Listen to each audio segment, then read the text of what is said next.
Oke, selamat pagi anak-anak.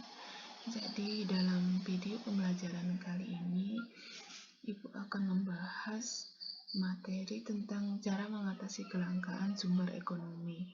Jadi ada beberapa cara untuk mengatasi kelangkaan sumber ekonomi. Hanya saja dalam video pembelajaran kali ini, Ibu hanya akan membahas dua cara, yaitu dengan membuat skala prioritas dan memanfaatkan biaya peluang. Jadi kenapa dalam video pembelajaran kali ini Ibu hanya mengangkat dua materi ini saja? Jadi Ibu rasa kalian, sebagian besar dari kalian banyak yang belum memahami tentang materi ini.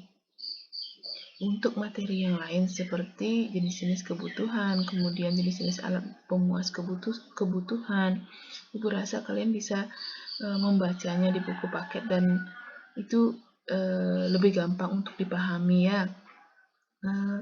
Untuk memahami materi itu, kalian bisa membaca buku paket dan LKS dan juga menyimak video yang sudah Ibu share di Google Classroom. Oke, kita langsung saja ya. Untuk mengatasi kelangkaan sumber ekonomi, ada berbagai cara.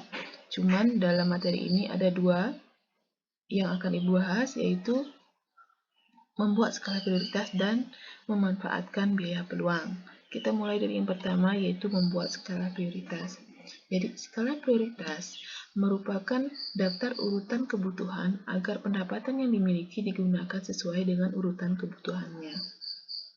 Secara sederhana, skala prioritas itu merupakan daftar urutan kebutuhan berdasarkan tingkat kepentingannya. Jadi diurutkan mulai dari yang paling penting sampai yang tidak terlalu penting ya. Oke, untuk yang kedua, memanfaatkan biaya peluang. Biaya peluang merupakan kesempatan atas sesuatu yang hilang karena telah memilih pilihan yang lain. Jadi, secara singkat, biaya peluang itu merupakan kesempatan yang hilang ya. Untuk memperdalam pemahaman kalian, Ibu akan memberikan masing-masing satu contoh tentang skala prioritas dan biaya peluang.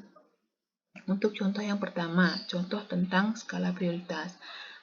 Roni mempunyai uang sebesar 200.000. Sebagai seorang pelajar, dia memiliki kebutuhan sebagai berikut. Yang pertama, membeli tas baru seharga 150.000. Yang kedua, membeli buku paket seharga 100.000. Selanjutnya membeli alat tulis 50.000, kemudian membeli kuota untuk belajar daring 50.000, dan yang kelima membeli sepatu sepak bola dengan harga 150.000. Nah, jika kalian bandingkan jumlah kebutuhan yang dimiliki Roni dengan jumlah uang yang dia punya, itu jelas tidak cukup ya. Jika ditotalkan, kelima kebutuhan dari Roni itu dalam rupiah dia totalnya 500.000, sementara uang yang dimiliki Roni adalah 200.000. Jadi jelas itu tidak cukup. Nah, dalam permasalahan seperti ini, Roni seharusnya membuat skala prioritas.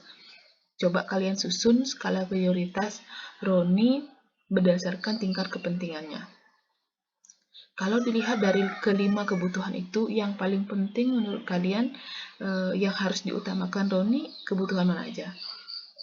Oke, kita bahas bersama-sama ya. Jadi dari kelima kebutuhan yang dimiliki Roni tersebut, yang memiliki tingkat kepentingan paling penting atau tinggi itu adalah membeli buku paket, kemudian membeli alat tulis, dan membeli kuota internet ya. Untuk kebutuhan yang pertama dan kelima itu bisa diundur atau diurungkan dulu. Jadi susunan skala prioritas untuk kelima kebutuhan Roni dengan uang 200.000 adalah sebagai berikut. Ini dia ya. Jadi skala prioritas yang sebaiknya disusun oleh Roni dengan uang 200.000 adalah membeli buku paket yang pertama, kemudian membeli alat tulis, dan yang ketiga membeli kuota internet. Kenapa kuota internet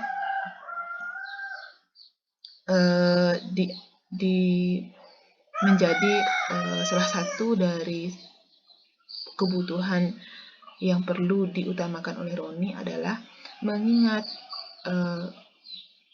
saat ini kondisi pandemi COVID-19 itu pembelajaran dilakukan melalui daring ya, jadi kuota internet juga merupakan kebutuhan yang penting saat ini. Oke, Ibu harap kalian sudah paham dengan apa yang Ibu sampaikan ini. Kita lanjut ke contoh yang kedua tentang biaya peluang. Ani, seorang lulusan SMA, diterima di Universitas Udayana. Dia juga sudah diterima bekerja di toko A dengan gaji 3 juta per bulan, dan di pabrik B dengan gaji 3.250.000 per bulan, dan di kantor C dengan gaji 3.500.000 per bulan. Jika Ani memutuskan untuk kuliah dan bukan bekerja, berapa biaya peluangnya? Nah, di sini Ani dikatakan memilih untuk melanjutkan pendidikannya, yaitu kuliah. Jadi kalau kita jabarkan kesempatan atau peluang yang dimiliki Ani ada berapa? Ada 3 atau 2 atau 1 atau ada 4? Ada 4 ya. Jadi kesempatan yang dimiliki Ani itu ada 4. Di antaranya yaitu yang pertama kuliah di Universitas Udayana, kemudian bekerja di toko A, yang ketiga bekerja di pabrik B, dan yang keempat bekerja di kantor C. Dari keempat kesempatan yang dimilikinya itu, Ani memilih untuk kuliah di Universitas Udayana. Berarti ada 3 kesempatan yang hilang. Seperti yang Ibu sampaikan tadi, biaya peluang itu adalah kesempatan yang hilang. Berarti ada 3 kesempatan yang hilang. Yang mana saja? Kesempatan yang hilang itu adalah yang pertama bekerja di toko A dengan gaji 3 juta, yang kedua bekerja di pabrik B dengan gaji 3.250.000, kemudian yang ketiga bekerja di kantor C dengan gaji 3.500.000 ya. Jadi itu 3 kesempatan dia yang hilang. Nah, untuk menentukan biaya peluang, kalian tentukan yang mana gajinya yang paling tinggi. Jadi di sini gaji yang paling tinggi atau kesempatan terbaik yang hilang itu adalah bekerja di kantor C dengan gaji 3,5 juta. Jadi biaya peluang dari pilihan Ani untuk kuliah adalah bekerja di kantor C dengan gaji 3,5 juta ya. Kembali lagi seperti yang Ibu bilang, kenapa di kantor C jadi biaya peluangnya, karena di kantor C lah gaji yang diterima Ani paling tinggi di antara ketiganya. Oke, Ibu harap kalian paham dengan apa yang Ibu sampaikan. Kalau ada pertanyaan atau masih belum paham, silakan chat Ibu lewat WA Group atau lewat Google Classroom. Sampai di sini dulu video pembelajaran Ibu. Kita jumpa lagi di video selanjutnya.